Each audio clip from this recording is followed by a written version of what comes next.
The Galactic Council chamber fell silent as Ambassador Zexai of the Vraxian Empire rose from his crystalline seat.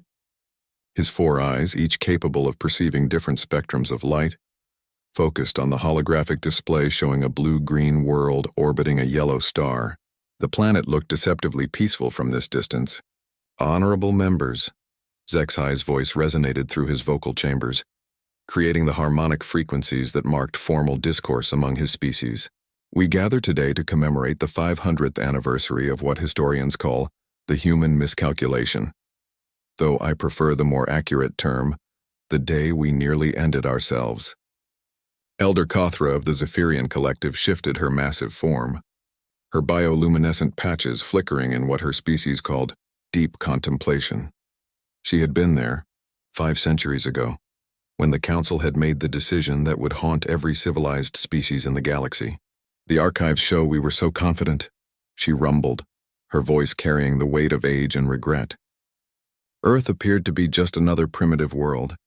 Their technology was crude, their military divided into hundreds of separate nations constantly fighting among themselves. They hadn't even achieved faster-than-light travel. The holographic display shifted, showing ancient footage of human cities, towering structures of metal and glass, primitive wheeled vehicles, and the warm glow of electrical lighting. To the assembled aliens, it had looked like a civilization barely out of its infancy. Representative Kulix of the Silicon Hegemony accessed his data cores, projecting memories directly into the chamber's neural network. The assembled delegates experienced the events as if they had been there themselves. They remembered the human ships, if they could even be called that. Welded metal hulks powered by controlled chemical explosions, moving at speeds that seemed glacial compared to the Council's vessels. The humans had no shields, no energy weapons, no artificial gravity. Their warriors wore primitive armor and carried projectile weapons that fired small metal pellets. "We outnumbered them 1,000 to 1, Kulix transmitted, his silicon-based consciousness processing the irony even as he shared the memory. "Our technology was millions of years more advanced. Our strategy computers calculated a 99.97% probability of total human capitulation within standard rotation. The first engagement had unfolded exactly as predicted. The Council's advanced fleet had positioned itself in Earth's outer system, ready to accept humanity's inevitable surrender. A small human vessel approached under a flag of truce, a primitive cloth banner attached to metal pole. Admiral Veltar of the now extinct Hegemony fleet had received the human delegation aboard his flagship. The human representative was a female, unremarkable by galactic standards. She stood barely 2 meters tall, her body fragile and unarmored, her pale skin showing the stress patterns that indicated fear. "I am Admiral Sarah Chen of the United Earth Defense Force," she had said in the broken, guttural language that humans called Standard English. "We've come to discuss terms." Veltar had been magnanimous in victory. The terms were simple: total surrender, technological submission, and integration into the Council as a client species. Humanity would be given protectorate status and allowed to continue existing under Council guidance. The human female had listened to the translation, her primitive sensory organs processing the information. Then she had done something that still puzzled xenobiologists. She had exposed her dental structures in what humans called smiling. "Admiral," she had said, "I need to clarify something. We didn't come here to surrender. We came here to deliver a declaration of war." The Council had found this amusing. Even now, 5 centuries later, the recorded laughter of a dozen species echoed through the chamber's memory banks. How could primitives who barely understood atomic theory pose any threat to a civilization that had mastered reality manipulation? The answer had come during the first battle. Human ships, crude and slow as they were, refused to maintain proper formation. Instead of engaging in civilized long-range combat, they closed distance with reckless abandon. Council ships found themselves confused as human vessels deliberately rammed into them, their crews embracing certain death to damage enemy vessels. But it was on the planet's surface that the Council learned their first terrible lesson about humanity. They fought like the universe itself was trying to kill them, Elder Kothra transmitted, her bioluminescence dimming with remembered trauma. Every single human, from their smallest offspring to their eldest members, participated in the resistance. They turned their industrial infrastructure into weapons production. They converted agricultural equipment into combat vehicles. They taught their young to manufacture explosives.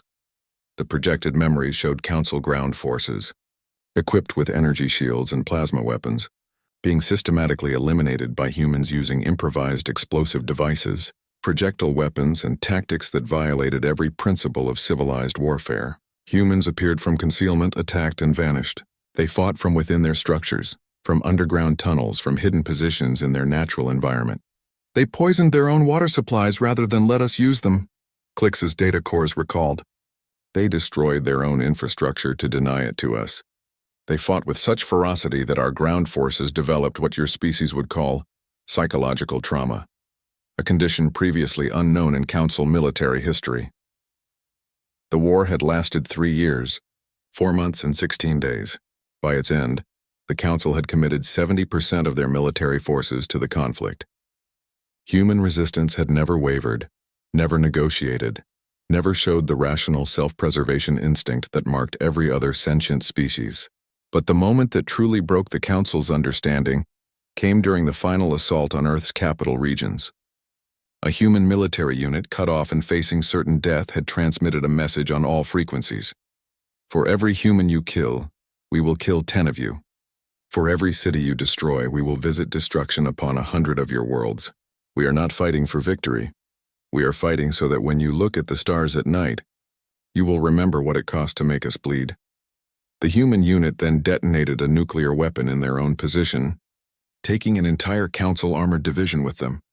The Council's artificial intelligences began calculating disturbing probabilities. Even if they achieved total victory, the cost would require the destruction of their own civilization's infrastructure. The humans weren't fighting to win. They were fighting to ensure mutual annihilation. They called it mutually assured destruction, Ambassador HFY explained to the younger delegates. A concept so alien to rational thought that our translation algorithms initially couldn't process it. The idea that a species would deliberately choose extinction rather than submission. The war had ended not with human surrender, but with Council withdrawal. The cost of victory had become greater than any possible benefit. Earth was declared off-limits, its system designated as a quarantine zone. But humanity didn't remain quarantined. Within 50 years, human vessels began appearing throughout Council space. Not as conquerors, but as traders, explorers, and oddly enough, peacekeepers. The same species that had fought with such savage determination proved equally capable of diplomacy, art, and scientific cooperation.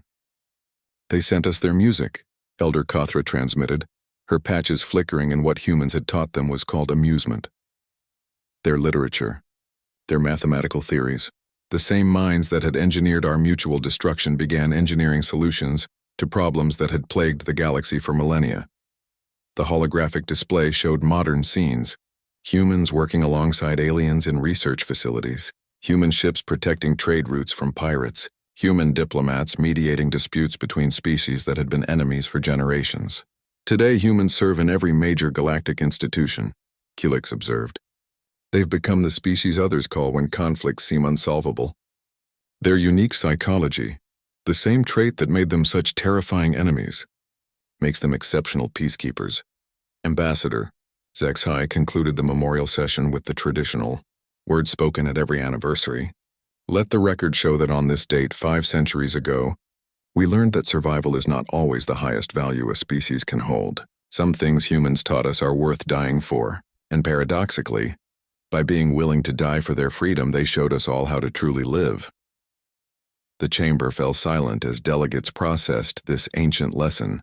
In the Galactic Standard Database, the entry for human now carried a simple notation that every species understood. Approach with respect. Do not threaten. Do not attempt to control. They are far more dangerous as enemies than they are valuable as subjects, and far more valuable as friends than they are dangerous as enemies. Earth still orbited its yellow star, blue and green and beautiful, and throughout the galaxy, the descendants of those who had once tried to conquer it now slept more peacefully, knowing that somewhere in the dark between stars, humans maintained their vigil, protecting the peace they had once been willing to die to preserve.